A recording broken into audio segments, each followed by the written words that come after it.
सवाल बड़ा ही सीधा है।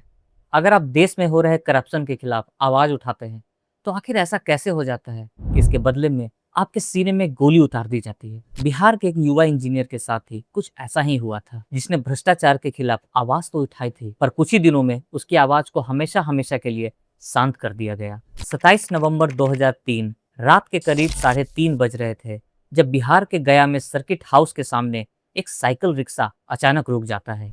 तभी अंधेरे से 4 लोग निकलकर उस रिक्शे पर टूट पड़ते हैं और रिक्शे में बैठे शख्स से उसका ब्रीफकेस छीनने की कोशिश करते हैं। इसी छीना झपटी के बीच अचानक एक गोली चलती है और आईआईटी से पढ़ा एक 30 साल का युवा इंजीनियर वहीं जमीन पर गिर पड़ता है। जब पुलिस ने इन कड़ियों को जोड़ा, तो एक ऐसा सच सामने निकल कर आया जिसे सुनकर आपकी रूह कांप जाएगी। तो चलिए इस पूरे केस को डीपली समझते हैं।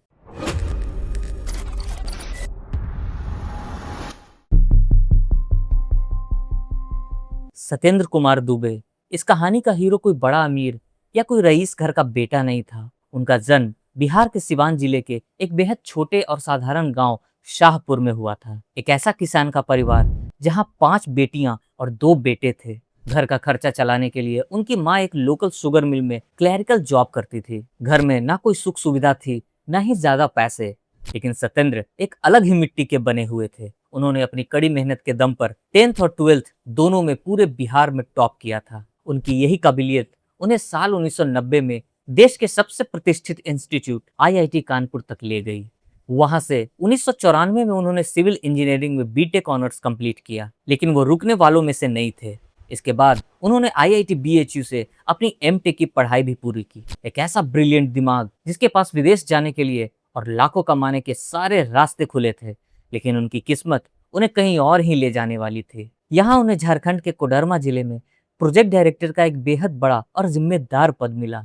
उनकी जिम्मेदारी कोई मामूली काम नहीं थी। उन्हें प्रधानमंत्री अटल बिहारी वाजपेयी के सबसे बड़े ड्रीम प्रोजेक्ट गोल्डन क्वाड्रिलेटरल यानी स्वर्णिम चतुर्भुज के एक मुख्य हिस्से को पूरा करना था। यह एक ऐसा प्रोजेक्ट था जो देश के चारों कोनों को आपस में जोड़ने वाला था। यह एक नए, आधुनिक और तरक्की करते भारत का एक बहुत बड़ा सपना था। करोड़ों रुपए का बजट और देश की साख दांव पर लगी थी। सत्येंद्र इस बात से बेहद खुश थे कि उन्हें अपने देश के निर्माण में योगदान देने का मौका मिला है, लेकिन वो इस बात से बिल्कुल अनजान थे कि विकास के इस बड़े सपने के पीछे भ्रष्टाचार का एक ऐसा काला जाल बिछा हुआ है जो किसी भी ईमानदार अफसर को जिंदा निगलने के लिए तैयार बैठा है। लेकिन जब सत्येंद्र ने कोडरमा में ग्राउंड पर जाकर काम शुरू किया, तो उनके सामने जो हकीकत आई उसकी उम्मीद उन्होंने कभी की ही नहीं थी। बड़े बड़े ठेकेदार एनएचएआई के ही कुछ भ्रष्ट अधिकारियों के साथ मिलकर अंदर की गुप्त जानकारियां लीक कर रहे थे। हाईवे बनाने का असली काम पैसों के दम पर उन छोटे सब कॉन्ट्रैक्टर्स को सौंपा जा रहा था, जिनके पास ना कोई एक्सपीरियंस था और ना ही टेक्नोलॉजी। नतीजा, देश की लाइफलाइन बनने वाले नेशनल हाईवे की क्वालिटी पूरी तरह बर्बाद हो रही थी। सत्येंद्र ने इसके खिलाफ आवाज उठाई। उन्होंने सबसे पहले विभाग के अंदर ही एक लिखित शिकायत दर्ज की। लेकिन जानते हैं कि भ्रष्ट सिस्टम का पहला जवाब क्या होता है? जांच करने के बजाय सत्येंद्र का ट्रांसफर बिहार के गया जिला में कर दिया गया। तब सत्येंद्र ने वो बड़ा फैसला लिया जो उन्हें आम इंसान से बेहद अलग बनाता है। उन्होंने सीधे देश के प्रधानमंत्री अटल बिहारी वाजपेयी को एक सीक्रेट लेटर लिख दिया। नवंबर 2002 में लिखे गए इस पत्र में सत्येंद्र ने फर्जीवाड़ा करने वाली कंपनियों के साफ साफ नाम लिखे और पूरे घोटाले का कच्चा चिट्ठा खोल कर रख दिया। लेकिन इस पत्र के आखिरी में उन्होंने प्रधानमंत्री से बेहद महत्वपूर्ण गुहार लगाई। उन्होंने लिखा कि मेरी पहचान को पूरी तरह गुप्त रखा जाए, क्योंकि मुझे उन भ्रष्ट ताकतों से पूरी तरह जान का खतरा है। उन्होंने क्लियरली पत्र में लिखा था। लेकिन हुआ क्या, इसे आगे समझते हैं। सत्येंद्र दुबे को बहुत अच्छे से पता था कि सिस्टम में सच बोलने की कितनी भारी कीमत चुकानी पड़ती है, लेकिन उन्होंने यह अंदाजा बिल्कुल भी नहीं लगाया था कि जिस सरकारी व्यवस्था पर भरोसा करके उन्होंने यह पत्र भेजा था, वही व्यवस्था उन्हें मौत के कुएं में ढकेल देगी। इस सीक्रेट लेटर के भेजते ही कहानी में एक ऐसा खौफनाक मोड़ आया जिसने सत्येंद्र को भ्रष्ट माफियाओं के सामने पूरी तरह बेनकाब कर रख दिया। 11 नवंबर 2002 सत्येंद्र दुबे का यह गोपनीय पत्र सीधे देश के सबसे बड़े दफ्तर प्रधानमंत्री कार्यालय यानी पीएमओ पहुंचता है। सत्येंद्र ने अपनी सुरक्षा का पूरा ध्यान रखा था। उन्होंने अपनी पर्सनल डिटेल्स एक अलग और बिना साइन की हुई सीट पर लिखी थी, ताकि जरूरत पड़ने पर सिर्फ पीएमओ उनसे संपर्क कर सके और उनका नाम किसी भी हाल में बाहर ना आए। लेकिन इसके बाद हमारी सरकारी व्यवस्था ने जो हदें पार की, उसने सब कुछ बदल कर रख दिया। पीएमओ ने उस पत्र को आगे की कार्रवाई के लिए ministry of road transport and highways को फॉरवर्ड कर दिया। और सबसे बड़ी भूल यह हुई कि उस पत्र के साथ सत्येंद्र का वो सीक्रेट बायोडाटा भी आगे भेज दिया गया, जिसे छुपाकर रखा जाना था। मंत्रालय के दफ्तरों में घूमने के दौरान उस संवेदनशील फाइल पर कई अधिकारियों की साइन हुए, कई नोट्स लिखे गए। नतीजा यह हुआ कि वो फाइल कई गैर जिम्मेदार हाथों से गुजरी और धीरे धीरे उसकी एक कॉपी सीधे उस हाईवे कॉन्ट्रैक्ट माफिया तक पहुंच गई, जिसके खिलाफ सत्येंद्र ने आवाज उठाई थी।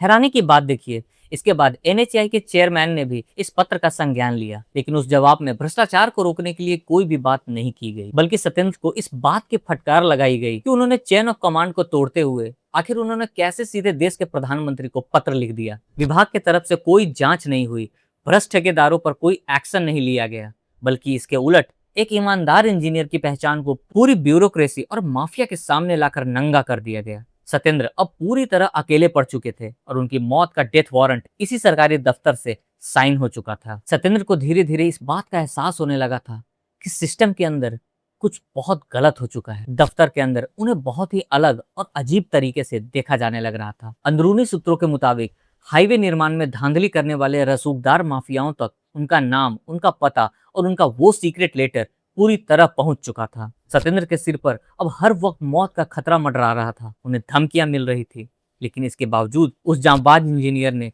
भ्रष्टाचार के सामने घुटने टेकने से साफ इनकार कर दिया। वो बिना डरे पूरी ईमानदारी के साथ लगातार अपना काम करते रहे। वो देश के पैसों को लूटते हुए चुपचाप नहीं देख सकते थे। 27 नवंबर 2003 का वो दिन, यह सत्येंद्र दुबे का जन्मदिन भी था और बदकिस्मती से ये उनके जीवन का आखिरी दिन भी साबित हुआ।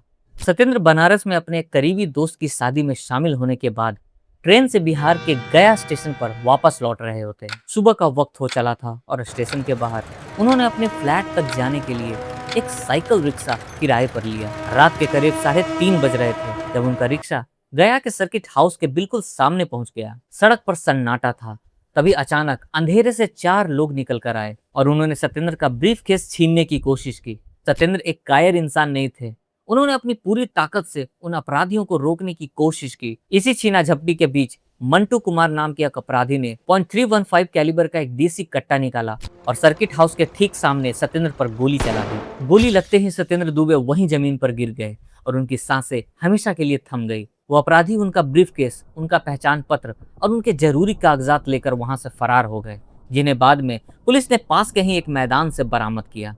बिहार पुलिस ने इस हाई प्रोफाइल केस को अपने हाथों में ले लिया, लेकिन इसके बाद जांच के नाम पर जो कुछ भी हुआ, उसने खुद पुलिस की नीयत और कार्यप्रणाली पर बहुत बड़े सवालिया निशान खड़े कर दिए। आगे चलकर इस केस में एक ऐसा मोड़ आया जिसे देश की इन्वेस्टिगेशन हिस्ट्री का सबसे शर्मनाक हफ्ता माना जाता है।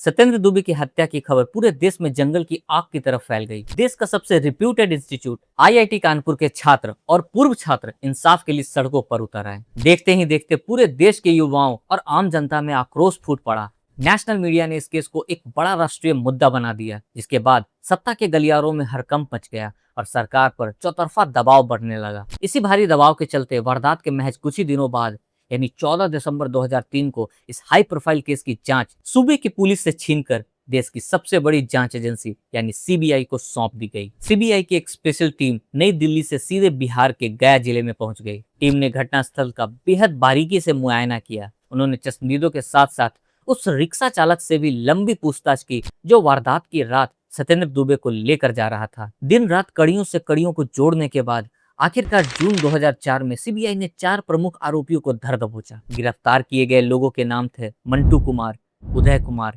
पिंकू रविदास और श्रवण कुमार। ये सभी गया के ही कटारी गांव के रहने वाले थे। इसके बाद 3 दिसंबर 2004 को सीबीआई ने कोर्ट में अपनी पहली चार्जशीट दाखिल की, जहां से कानूनी लड़ाई का एक नया अध्याय शुरू होने वाला था। लेकिन इस जांच के पीछे एक ऐसा कड़वा सच छुपा था जिसे देखकर कई लोगों की आंखें फटी की फटी रह गई। इस पूरे मामले की सुनवाई पटना के एक विशेष सीबीआई अदालत एडिशनल सेशन जज जे.एम. शर्मा के सामने चल रही थी। तभी 19 सितंबर 2005 को इस पूरी जांच का सबसे शर्मनाक और चौंकाने वाला वाकया सामने आया। अभी कोर्ट की तरफ से सजा का ऐलान भी नहीं हुआ था कि मुख्य आरोपी मंटू कुमार कोर्ट परिसर की कड़ी सुरक्षा को ठेंगा दिखाकर वहां से रफू चक्कर हो गया। कोर्ट परिसर के अंदर एक हाई प्रोफाइल मामले में मुख्य आरोपी का कड़ी सुरक्षा के बीच भाग जाना ये कोई मामूली बात नहीं थी। इस घटना ने पूरे देश के होश उड़ा दिए थे। हर तरफ सिर्फ एक ही सवाल खड़ा हो रहा था, क्या मंटू कुमार को भगाने में स्थानीय पुलिस या व्यवस्था के बड़े लोगों का हाथ था। हालांकि भारी दबाव के बाद मंटू कुमार को दोबारा गिरफ्तार कर लिया गया, लेकिन इस लापरवाही ने पूरे जांच व्यवस्था के चेहरे पर एक कभी न मिटने वाला दाग लगा दिया था। सीबीआई ने अपनी लंबी जांच के बाद अदालत के सामने जो अंतिम रिपोर्ट पेश की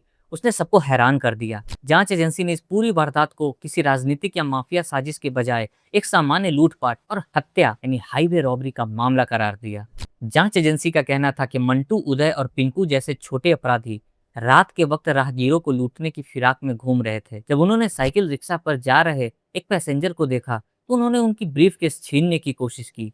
इसी छीना झपटी के दौरान जब सत्येंद्र दुबे ने हार नहीं मानी और उनका कड़ा विरोध किया तो अपराधियों ने घबराकर गोली चला दी। सीबीआई की चार्जशीट के मुताबिक इन अपराधियों पर आईपीसी की धारा 302, धारा 394 और आर्म्स एक्ट के तहत केस दर्ज किया गया। जांच एजेंसी ने अपनी रिपोर्ट में किसी भी बड़े भ्रष्टाचार, माफिया या राजनीतिक साजिश के संबंध को आधिकारिक तौर पर सिरे से खारिज कर दिया। लेकिन सत्येंद्र दुबे का परिवार और आईआईटी के पूर्व छात्र इस रॉबरी थ्योरी पे बिल्कुल भी सहमत नहीं थे। उनका आज भी यही मानना है कि असली गुनहगार जिन्होंने पीएमओ से सत्येंद्र का नाम लीक किया था और जो अरबों के ठेके चला रहे थे वो पर्दे के पीछे हमेशा के लिए सुरक्षित रह गए। अदालत ने 27 मार्च 2010 को तीनों आरोपियों को दोषी करार देते हुए उम्र कैद की सजा सुना दी। अपराधियों को सजा तो मिल गई, लेकिन वो बुनियादी सवाल जो इस पूरे केस का असली रूह था वो कोर्ट के कमरों में कभी नहीं गूंजा। और इसी के अनसुलझे सवाल ने इस हत्याकांड को भारत के इतिहास का एक सबसे बड़ा रहस्य बना दिया। दोस्तों, इस पूरे मामले में दो अलग अलग कहानियां सामने आती है जो ऑन द रिकॉर्ड दर्ज है। पहली कहानी है सीबीआई की ऑफिशियल थ्योरी, जिसके मुताबिक उन स्थानीय अपराधियों ने महज लूटपाट के इरादे से सत्येंद्र को रोका था। जब उन्होंने विरोध किया तो घबराहट में गोली चला दी गई। जांच एजेंसियों के मुताबिक ये कोई बड़ा साजिश नहीं था और इसमें कोई भी रोड माफिया काम नहीं कर रहा था। लेकिन दूसरी कहानी वो है जिस पर आज भी पूरी दुनिया यकीन करती है। सत्येंद्र ने देश के सर्वोच्च पद यानी प्रधानमंत्री को पत्र लिखकर देश में हो रहे अरबों रुपए के भ्रष्टाचार के लिए पत्र लिखा था, जिसके ठीक बाद पीएमओ की लापरवाही से उनकी पहचान उजागर हो गई और वो माफियाओं के रडार पर आ गए और इसके ठीक कुछ ही महीनों बाद उनकी हत्या कर दी गई। इस पूरी टाइमलाइन को देखकर इसे महज इत्तेफाक मान लेना ये किसी के लिए भी यकीन कर पाना बहुत ही मुश्किल है। हालांकि हमें यह कड़वा सच भी समझना होगा कि अदालत के अंदर ये दूसरी थ्योरी कानूनी रूप से कभी भी साबित नहीं हो सकी। जिन लोगों को कोर्ट ने दोषी ठहराया वो स्थानीय अपराधी थे और उनके बड़े हाईवे कॉन्ट्रैक्ट माफियाओं के साथ सीधा कनेक्शन था या नहीं था वो आधिकारिक तौर पर साबित नहीं हो सका। यही वजह है कि आज भी यह सवाल बिना किसी जवाब के अधूरा है। सत्येंद्र दुबे ने अपने पत्र में साफ और कड़े शब्दों में अपनी गोपनीयता को छुपाने के लिए कड़ी गुहार लगाई थी, लेकिन सिस्टम ने उनकी गुहार की कोई परवाह ही नहीं की। सत्येंद्र दुबे की यह शहादत बेकार नहीं गई। उनकी मौत के बाद पूरे देश में विसल ब्लोअर यानी भ्रष्टाचार को उजागर करने वाले लोगों की सुरक्षा के लिए कड़े कानून की मांग तेज हो गई। सत्येंद्र की याद में आईआईटी कानपुर ने एक वार्षिक पुरस्कार की शुरुआत की, जिसे सत्येंद्र के दुबे मेमोरियल अवार्ड कहा जाता है। यह सम्मान उन पूर्व छात्रों को दिया जाता है जो अपने करियर में ईमानदारी की अटूट मिसाल पेश करते हैं। इसके साथ ही देश भर में उठे भारी जनाक्रोश के बाद साल 2014 में देश की संसद ने विशल ब्लोअर्स प्रोटेक्शन एक्ट पास किया ताकि भविष्य में किसी और सत्येंद्र दुबे को अपनी ईमानदारी की इतनी भयानक कीमत न चुकानी पड़े। सत्येंद्र दुबे एक विचार आज भी आईआईटी कानपुर ने संभाल कर रखा है, जहां उन्होंने कहा था, मुझे या मेरे काम को याद मत रखो, बस मेरी एक गुजारिश है, मेरे उस संदेश को हमेशा याद रखना। तो दोस्तों, आपको क्या लगता है, क्या सत्येंद्र दुबे को सच में इंसाफ मिला या असली चेहरा अभी भी कानून की पहुंच से बहुत दूर है? सत्येंद्र दुबे की इस बहादुरी को हमारा सलाम है। दोस्तों, इस वीडियो पर आपकी क्या राय है हमें कमेंट सेक्शन में कमेंट करके जरूर बताएं। अगर आपको वीडियो इन्फॉर्मेटिव लगे तो वीडियो को लाइक जरूर करें और अगर आप हमारे चैनल पर नए हैं तो हमारे चैनल को जरूर सब्सक्राइब करें ताकि क्राइम से जुड़ी सारी कहानियां आप तक पहुंचती रहे। मिलते हैं नेक्स्ट वीडियो में। जय हिंद।